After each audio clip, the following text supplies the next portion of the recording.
राम राम मेरे सारे भाइयों। तो आज हम सब लोग खड़े हैं Mahindra Thar rocks AX7L top of line variant.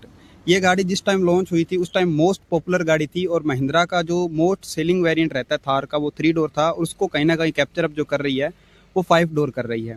ये गाड़ी वाइट कलर के अंदर है और मोस्ट पॉपुलर यानी कि ज़्यादातर ये गाड़ी ब्लैक कलर के अंदर बिकती है। और इस गाड़ी ने किया सेल्टोस और हुंडई क्रेटा दोनों की सेल को कहीं ना कहीं 20 to 30% रिड्यूस कर दिया है, क्योंकि उस प्राइस सेगमेंट में 24 से 25 लाख के अंडर जो फील आपको ये गाड़ी, जो रगड़नेस ये गाड़ी आपको दे सकती है वो आपको किया और हुंडई दोनों नहीं दे सकती। ऐसा मैं क्यों कहता हूँ, क्योंकि इस गाड़ी के अंदर आपको 2.2 लीटर का एम होक डीजल इंजन देखने को मिलता है जो कि 2200 सीसी का इंजन है और 390 एनएम ऑफ टॉर्क निकाल के देता है। उसी के साथ साथ आपको अच्छी माइलेज भी निकलती है। यानी कि महिंद्रा की आप कोई भी गाड़ी लोगे डीजल के अंदर, उसके अंदर आपको ये सेम डीजल इंजन मिलता है, सेम टॉर्क के साथ मिलता है। और जो पेट्रोल इंजन इस गाड़ी के अंदर आता है वो आपको देखने को मिलता है 2 लीटर एम होक पेट्रोल इंजन जो कि लमसम आपको 2000 सीसी के आसपास मिलता है और 360 और 70 एनएम के आसपास वो आपको टॉर्क निकाल के देता है।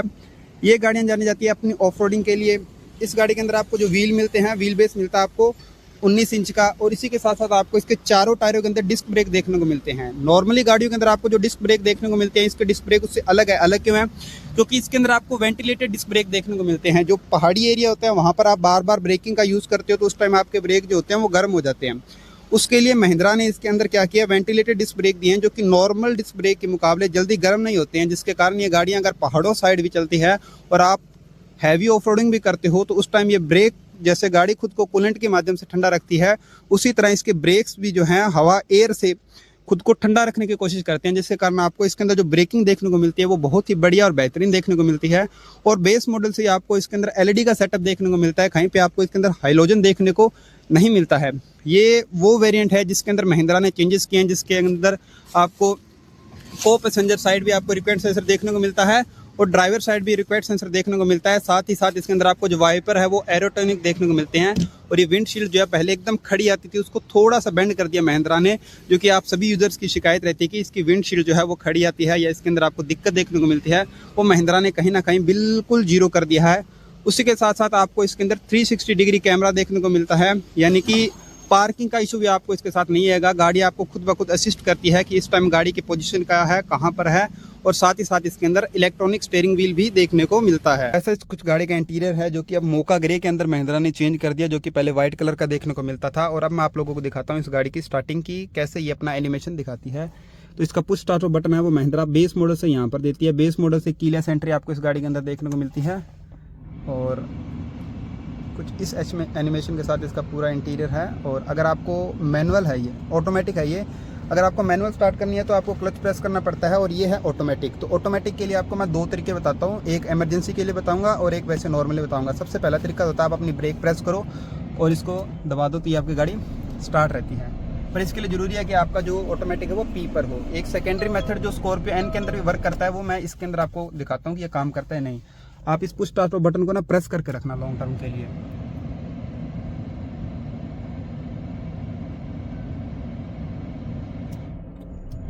ये होता है इमरजेंसी में स्टार्टिंग के लिए। अब कई बार होता है कि आप बंद खड़ी गाड़ी के ना ब्रेक बार बार प्रेस करते हो तो प्रेशर के कारण वो वापस प्रेस नहीं होते हैं, जिसके कारण आप ब्रेक गाड़ी मानेगी नहीं तो स्टार्ट नहीं होगी। तो इमरजेंसी स्टार्टिंग के लिए ये सिर्फ महिंद्रा की गाड़ियों के अंदर आपको देखने को मिलता है। और कुछ इस तरीके का इसका क्लस्टर देखने को मिलता है, जिसके सारे कंट्रोल आपको आपके हैंडल के राइट साइड पे देखने को मिलते हैं। लेफ्ट साइड पे आपको सारे के सारे इसके कंट्रोल मिलते हैं, जो कि हूबहू स्कॉर्पियो एन के जैसा है। बस इसका जो यूआई है वो पूरा चेंज कर दिया गया है और इसका यूआई काफ़ी ज़्यादा स्मूथ है। बाकी सेम फंक्शन आपको स्कॉर्पियो एन में जो मिलते हैं सेम टू सेम ये सिस्टम आपको इसमें देखने को मिलता है। बस इसका जो क्लाइमेट कंट्रोल का सिस्टम है वो आपको महिंद्रा ने अलग से दे दिया, उसके लिए आपको अलग मत्था मारना नहीं पड़ता। वरना एन के अंदर आपको इसके अंदर ही सारे क्लाइमेट कंट्रोल देखने को मिलते हैं। एसओएस का बटन, आस्क महिंद्रा, रीसाइड असिस्टेंट वगैरह सब आपको इस गाड़ी के अंदर देखने को मिलता है। और सबसे बड़ी बात कि इसके अंदर आपको सेगमेंट की सबसे लंबी पैनोरामिक सनरूफ देखने को मिलती है, जो कि 1 टच होती है। एक बार क्लिक करो तो आपका इसका कर्टन खुलेगा और कर्टन जाता है इसका बिल्कुल पीछे तक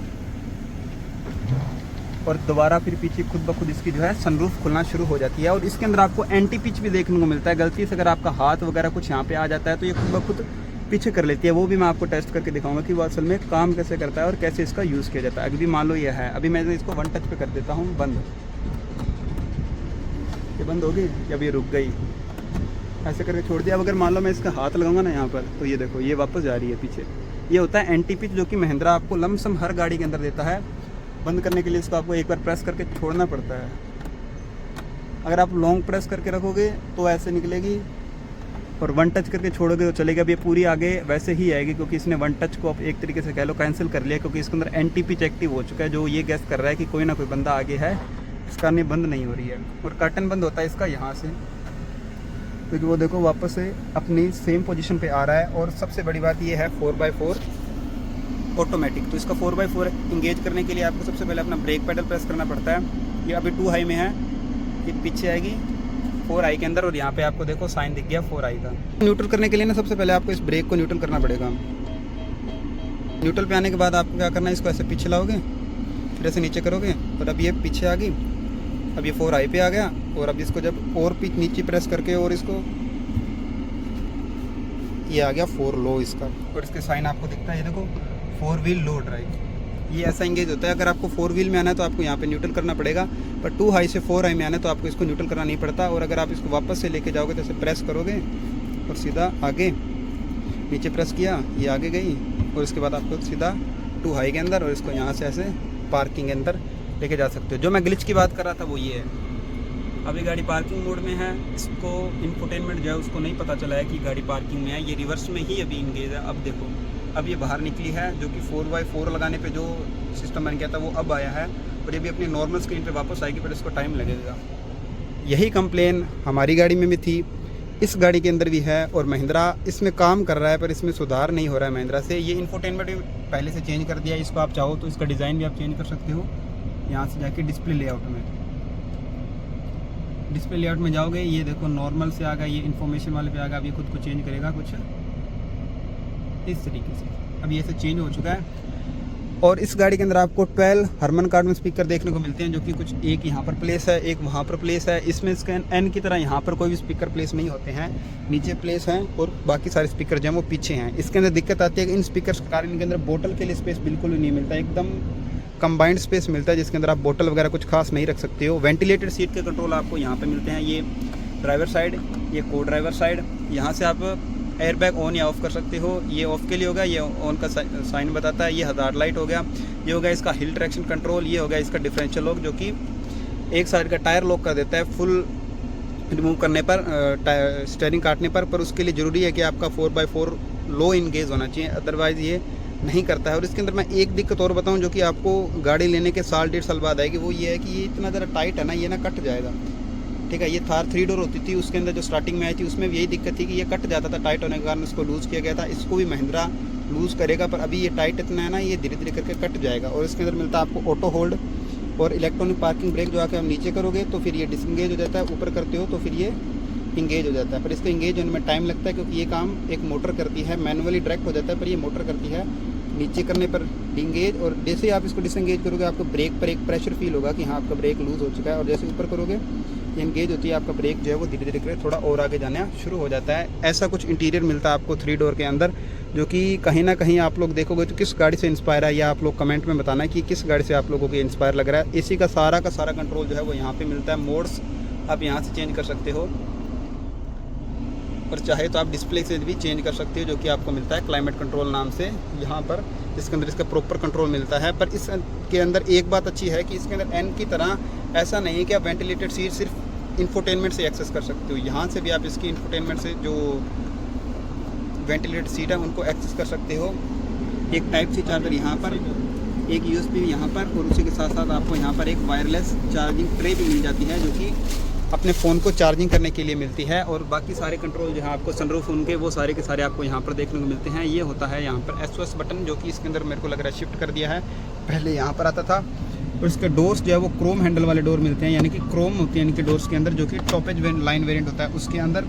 और अगर आपकी की कई बार होता है कि आपकी जो है वो बैटरी लो हो जाती है, या पर नई की ऐड कराती हो, तो उसके लिए आपको की जो पुट करनी पड़ती है यहाँ पर करनी पड़ती है। इसके अंदर पहले ये साइड का आर्मरेस्ट ही स्लाइडेबल आता था, पर अब आपको ये साइड का आर्मरेस्ट जो है वो भी स्लाइडेबल देखने को मिलता है। और इसको ओपन करने के लिए आपको यहाँ पर एक बटन स्कॉर्पियन की तरह नहीं मिलता। जैसे स्कॉर्पियन में बंद करना, यहाँ पर एक बटन होता है जिसको दबाने के बाद आप ओपन कर सकते हो, पर इसके अंदर ऐसा कुछ नहीं है, आप डायरेक्ट इसको ओपन कर सकते हो। और स्कॉर्पियन के मुकाबले ये बहुत ही छोटा है, जो कि थार के अंदर आता ही नहीं था, जो दिया है वो बहुत छोटा दिया है। और इसके अंदर जो ग्लव बॉक्स देखने को मिलता है वो पुरानी थार से बहुत बड़ा है और कूल्ड ग्लव बॉक्स देखने को मिलता है। और एक लेगेसी जो थार से अभी तक इसके अंदर चल रही है वो है ये जो नंबर प्लेट साइंस आप देख रहे हो, ये महिंद्रा की लगातार है, जो कि पहले भी मिलती थी और अब भी महिंद्रा इसको कैरी कर रहा है। और अब इसका स्टारलाइन वेरिएंट भी आता है। ये इसका है ग्लव बॉक्स, जो कि कूल्ड है या नहीं इसका मैं आपको एक रीज़न बताता हूँ कैसा पता कर सकते हो। ये जो नॉब दिख रहा है ना, इससे पता लगता है कि ये नॉब है तो कूल्ड है, ये नहीं है तो ये कूल्ड नहीं है। और इस ग्लव बॉक्स की आपको अच्छी बात बताऊँ, जैसे आपने बंद कर दिया,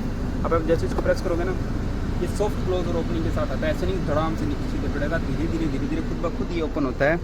और बात करूँ मैं कंफर्ट की, तो आपको ये सीट जो है इलेक्ट्रॉनिकली एडजस्ट मिलती है, जिसको आप ऐसे अपने हिसाब से आगे पीछे ऊपर नीचे भी कर सकते हो। अभी अपने टॉप ऑफ हाइट पे है, इसको आप कुछ इस तरीके से एडजस्ट कर सकते हो। और ये इसका आता है सनराइज़र, जो कि आपको लाइट के साथ मिलता है, वैनिटी लाइट इसमें मिलती है और ये एडजस्टेबल भी है। और ये सेम टू सेम चीज़ जो है आपको वहाँ भी देखने को मिलती है, इसमें भी आपको वैनिटी लाइट मिलती है और सेम टू सेम ये एडजस्टेबल भी होता है कि इस तरीके से इसकी वैनिटी लाइट मिलती है, ये भी आपको एडजस्टेबल देखने को मिलता है। और ये जो सिस्टम है ये भी महिंद्रा ने चेंज कर दिया है, पहले थार के अंदर ये नहीं आता था, पर इसके अंदर एक अच्छी चीज़ किया हुआ है 360 डिग्री कैमरा। इसका आप यहाँ से चाहो तो सिर्फ व्यू चेंज कर सकते हो। जैसे मैं साइड का देखूँ, इस साइड का हो गया, ये हो गया पीछे का, ये होगा आगे का, ये अब बन के आएगी 3D के अंदर, जिसको आप ऐसे कुछ चेंज कर सकते हो। और ये लैगी है थोड़ा, मतलब उतना स्मूथ फील नहीं कराता है, थोड़ा थोड़ा लैगी होता है। और ये सेम कलर आपको देखने को मिलता है, चाहे वाइट कलर के ले लो, ब्लैक ले लो, कुछ भी कलर ले लो, इस UI के अंदर आपको ये एक ही कलर है जो महिंद्रा ने फीड कर रखा है और यही कलर आपको जो है इसके अंदर देखने को मिलता है। तो ये है इस गाड़ी की बैक सीट। बैक सीट के अंदर देखो तो आपको यहाँ पे पियानो फिश के अंदर ये जो विंडो कंट्रोल मिलता है, वन टच नहीं मिलता। वन टच आपको सिर्फ फ्रंट की 2 सीटें देखने को मिलती है। क्रोम के अंदर डोर हैंडल यहाँ पे मिलते हैं, पर यहाँ पर आपको स्पीकर की प्लेसमेंट नहीं मिलती। स्पीकर की प्लेसमेंट आपको नीचे मिलती है, एक उस साइड मिलती है और 2 आपको पीछे देखने को मिलती है। और मैं बात करूँ स्पेस की, तो स्कॉर्पियन के मुकाबले काफ़ी ज़्यादा स्पेस कम है, थाई स्पोर्ट इसके अंदर कम है। तो ये अब कंफर्ट अच्छा मिल रहा है, पर लेग स्पेस के अंदर अभी भी कम है। आगे वाली सीट अगर कोई आपका ड्राइवर है जो अच्छे खासे हैं, तो अगर वो पीछे करके चलते हैं तो लेग स्पेस भी आपको अच्छा खासा देखने को मिलता है आगे की ओर। थाई स्पोर्ट थोड़ा गाड़ी के अंदर कम है, वो लॉन्ग ट्रिप पे आपको थोड़ा दिक्कत दे सकती है। बाकी अगर आप यंग जनरेशन हो, यानी कि मेरी तरह हो, बस आपको गाड़ी का फील चाहिए, तो ये गाड़ी आपको एक नंबर फील देगी, जो कि आपको ना क्रेटा दे सकती है ना सेल्टोस दे सकती है इस प्राइस रेंज के अंदर। और पीछे जाने के लिए कोई रास्ता नहीं है, क्योंकि ये जो है वो 5 डोर है, यानी कि पीछे XUV 700 या स्कॉर्पियन की तरह इसके अंदर कोई सीट नहीं है। सीट नहीं है, इस कारण इसके अंदर आपको फ़ायदा क्या मिला है, आपको जो बूट स्पेस है वो आपका बढ़ चुका है इस गाड़ी के अंदर। यानी कि पुरानी 3 डोर जिसके अंदर आपकी कंप्लेन रहती थी कि आप ये नहीं ले सकते, वो नहीं ले सकते, वो सभी कंप्लेन आपकी इसके अंदर एकदम ज़ीरो ख़त्म हो चुकी है, क्योंकि पीछे वाली सीट ही नहीं है। तो इसके अंदर आपको बूट स्पेस जो है वो आपको अच्छा खासा देखने को मिलता है। और एक आप सभी लोगों की जो महिंद्रा से कंप्लेन थी वाइट इंटीरियर की, तो उसको महिंद्रा ने चेंज कर चुके हैं। मोका ग्रे के अंदर दोनों के दोनों डोर्स के अंदर आपको रिक्वायर्ड सेंसर देखने को मिलते हैं। बस एक कमी है इस गाड़ी के अंदर, जो कि आपको कहीं ना कहीं दिखेगी, आपको प्रैक्टिकली यूज़ के लिए भी होती है, कि इसके डिग्गी के अंदर आपको रिक्वायर्ड सेंसर देखने को नहीं मिलता, जिसके कारण अगर आप डिग्गी एक्सेस करना चाहते हो तो आपको अपने जेम्स की निकालनी पड़ेगी। की निकालने के बाद अनलॉक करोगे तभी आपकी गाड़ी अनलॉक होगी, वरना आपकी गाड़ी अनलॉक नहीं होगी। ये एक छोटी सी कमी है, बाकी ये गाड़ी अब तक बहुत बढ़िया है। पीछे भी इसके अंदर एक टाइप सी चार्जर देखने को मिलता है, उसी के साथ आपको जो वेंटिलेटेड सीट है वो आगे आगे देखने को मिलती है, पीछे देखने को नहीं मिलती। पर आपको पीछे यहाँ पे AC वेंट दे दिए गए हैं, जिनका ब्लोअर आप ओनली आगे से कंट्रोल कर सकते हो। ये चीज़ N के अंदर है कि आप इसकी जो ब्लोअर है वो पीछे से भी कंट्रोल कर सकते हो। और ये है इसका फेस लिफ्ट, यानी 2026 लेटेस्ट के अंदर टॉपेज वेरिएंट के अंदर आपको जो कुछ दे सकती है वो है ये, यानी कि इससे ऊपर आपको थार 4x4 ऑटोमेटिक के अंदर कुछ भी देखने को नहीं मिलता है। और ये इसका सनशेड जो कि आपको मैंने दिखाया था, ये बिल्कुल यहाँ तक मेरे सर के ऊपर इसकी सनरूफ है, यानी पीछे वाला बंदा भी आगे से इसके अंदर निकल सकता है। और सीट बेल्ट आपको मिलते ही हैं black and mocha grey theme के अंदर, ब्लैक कलर के इसके सीट बेल्ट है और मोका ग्रे कलर की इसकी जो है वो सीट्स है। ये है इस गाड़ी का बूट स्पेस, जिसके अंदर आपको जो SUV की जो फील होती है कि आपका जो स्टेप टायर है वो इसको पीछे देखने को मिलता है। और सबसे बड़ी बात, इसके अंदर स्टेप टायर के अंदर भी अलॉय व्हील देखने को मिलता है, यानी बाई चांस कहीं आप रास्ते के अंदर हो और आपका टायर फट जाता है तो आपको ऐसा नहीं है कि 80 km/h की स्पीड पर लिमिट रहना पड़ेगा। नहीं, ये सेम टायर है जो कि आपको इस साइज के अंदर मिलता है, वो सेम टू सेम टायर यहाँ पे मिलता है। और जैसे आप इसका बूट खोलोगे तो आपको ये थोड़ा हैवी फील होगा, क्योंकि इसके जो टायर का वेट है वो इसके बूट पे मिलता है। और इसका बूट ओपन होता है कुछ इस तरीके से यहाँ पर। और मैं आपको एक चीज़ बताता हूँ, इस चीज़ का मेरे को कंसर्न अभी भी समझ नहीं आया कि ये N में भी लगातार मिलता है, इसमें मिलता है, कि इसका काम क्या है। जबकि बंदा अगर अंदर होगा तो इससे तो खोलेगा नहीं, खोलेगा तो की से। उसके बाद सेम टू सेम जो 3 डोर में मिलता था वो ऐसे ही ओपन होता है, पर इसके अंदर आपको शॉकर्स देखने को मिलते हैं। दोनों साइड, और अच्छा खासा बूट स्पेस आपको इस गाड़ी के अंदर देखने को मिलता है। आप देखो, और साथ में इसके अंदर एक स्पीकर की प्लेसमेंट बूट के अंदर भी देखने को मिलती है, जो कि आपको अच्छी बेस प्रोवाइड करते हैं गाना सुनते टाइम। और अगर आपका फ्यूल कैप कहीं ख़राब हो जाए तो आप इसको यहाँ से ओपन करके, और इसके अंदर आपको एक मिलता है जिसको आप खींचोगे तो आपका जो है फ्यूल कैप भी खुल जाता है। उसके बाद यहाँ पे आपको कुछ हैंगर मिलता है कुछ चीज़ लटकाने के लिए, और 12 वाट का जो सॉकेट है वो आपको यहाँ पे मिलता है। यानी कि गाड़ी के अंदर 12 वाट का सॉकेट आपको सिर्फ इस जगह देखने को मिलता है, आगे कहीं भी 12 वाट का सॉकेट आपको गाड़ी के अंदर देखने को नहीं मिलता है, जो कि कहीं ना कहीं आजकल सभी गाड़ियों में रिमूव हो रहा है। और एक चीज़ जो सभी लोग बोलते हैं कि इसका कैमरा, तो इसके अंदर कैमरा आपको मिलता है यहाँ पर। ये जो आप नीचे देख रहे हो ये इसका कैमरा है गाड़ी का, जहाँ से बैक व्यू आप लोग देखते हो। और ये इसका कैप है जो कि यहाँ से एलकी से खुलता है, इसके सिवाय आप इसको कहीं से नहीं खोल सकते। ये बैक के जो इंडिकेटर यानी कि बैक लाइट जो इस प्लेसमेंट मिलती है, जो कि प्रॉपर एलईडी के अंदर मिलती है, और 4x4 की बैचिंग आपको यहाँ मिलती है।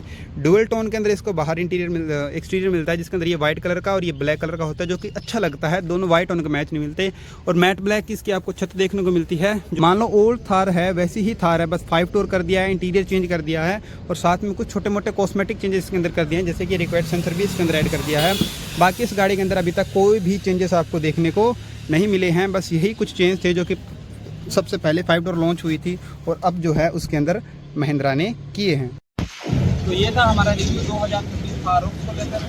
पूरी डिटेल हमने आपको वीडियो के अंदर बताई कि गाड़ी आपको कैसा परफॉर्म करती है। तो मैं बता दूँ इस गाड़ी अगर आप लेना चाहोगे तो 22 लाख एक्स शोरूम करती है। उसके बाद आपसे जो स्टेट है उसके हिसाब से जो रोड ड्यूटी वगैरह लगती है उस हिसाब से लमसम 25 साढ़े 25 के आसपास ही आपको ऑन रोड पड़ती है। अगर वीडियो अच्छी लगी हो तो वीडियो को लाइक शेयर कमेंट जरूर करना, और ऐसी और मज़ेदार वीडियो के लिए फेसबुक पेज को फॉलो कर लो और यूट्यूब चैनल को सब्सक्राइब कर लो।